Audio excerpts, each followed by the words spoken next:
So the concept today is formal organization of an particular enterprise.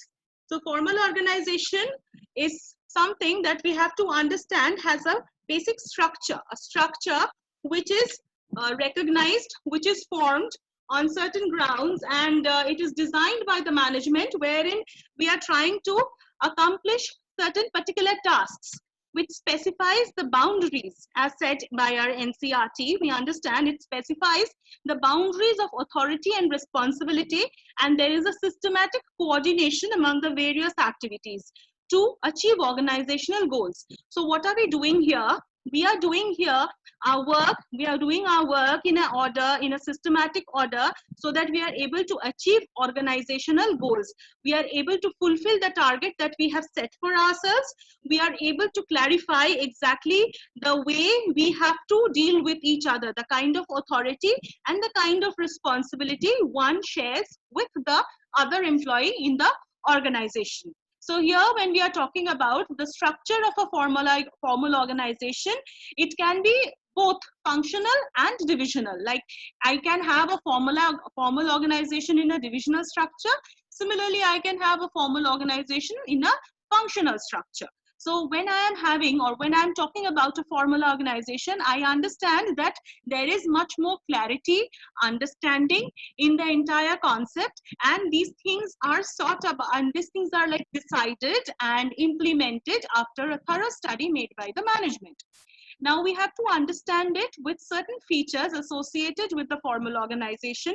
When the first feature specifies the relationship among various job positions and the nature of their interrelationship. This clarifies like who is to report to whom.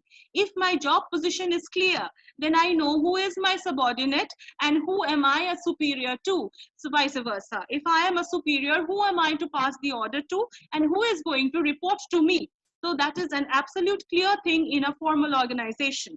Secondly, it also tells us the exact objective that we have planned for ourselves and the kind of work that we are going to do. What kind of rules, what kind of procedures, methods, etc. that we have to implement to follow and again, achieve our goals, to reach our target.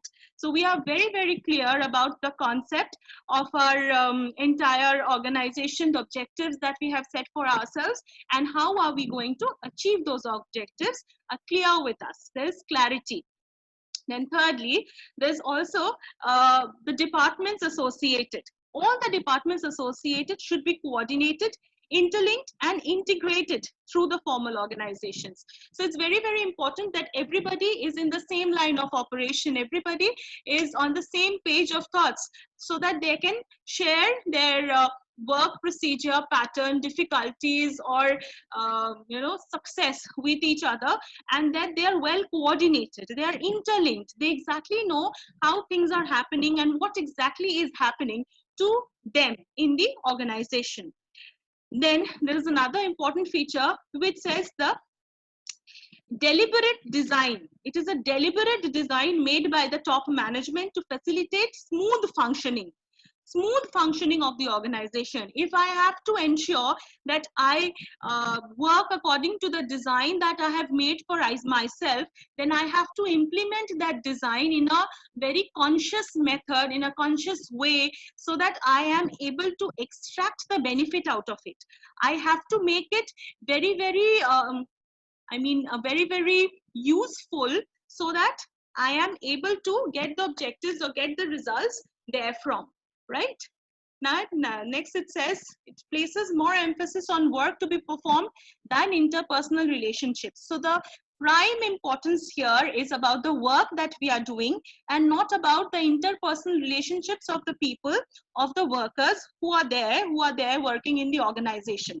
So in a formal organization, we can understand that the concept, the entire working pattern is a deliberate design made by the top management, where we exactly know our job positions, we know who has to report to whom, we know our responsibilities, we know our authority, and there is coordination, everything is interlinked so that everybody is aware of what is going on in the organization. So this is how the formal organization runs.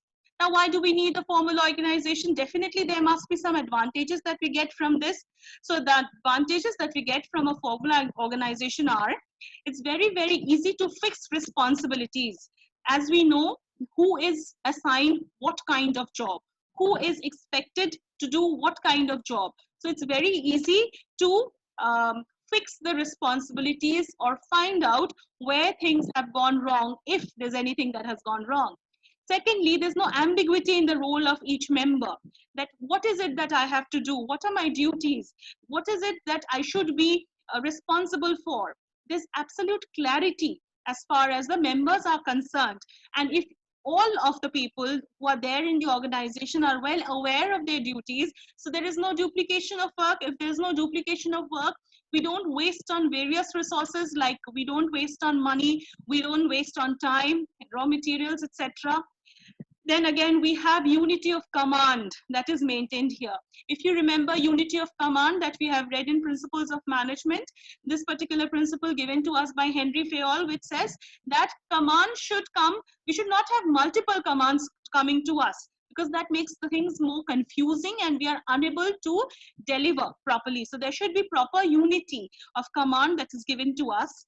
And of course, this leads to effective accomplishment of goals. If all this is happening, then definitely the goal that I'm trying to achieve, the purpose for which I am there in the organization, I'm able to achieve that. So that leads to accomplishment of goals in a proper manner. Of course, it also provides stability to the organization, because behavior of employees can be fairly predicted, since there are specific rules to guide them.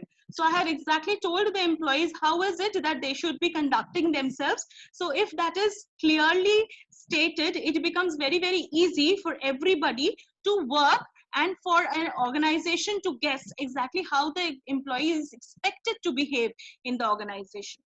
But on the other hand, on the flip side, we definitely have certain limitations associated with this also. Like here, communication may lead to, formal communication may lead to procedural delay. At times, we are not able to communicate what we want to instantly to our superiors. So that might take a little time when we have to communicate something and we have to go through the procedure as set in any organization and follow the required chain of command. So that may take a little time for us for decision makings, and many a times because of delay in decision making, we may miss out on various useful opportunities. Then what happens is that as there is poor organizational practice, what happens is many a times adequate recognition to creative talent is not given. It does not allow any deviation from rigidity laid down policies. Like, we have to do what is said to us. We cannot deviate, we cannot incorporate things that are given to us, or we cannot do things on our own as we think, or like change as per the requirement of the situation. We are bound to follow what is set by the organization. And lastly, it is also difficult to understand all human relationships in an enterprise, as it places more emphasis on structure and work. So here, the human relationships, your thoughts, your behavior, your working pattern, the way you want to do and you feel about the entire process is less important, but your work, your outcome is more important. So that is how many a times we feel a little low in the organization, and it becomes a hindrance for us to produce or to deliver the desired goals. So these are certain limitations that we have as far as our formal organization is concerned. So formal organization is very much required. It gives us some basis or ground on the basis of which we are able to do things properly. At the same time, there are certain areas where we can definitely improve and make it more useful.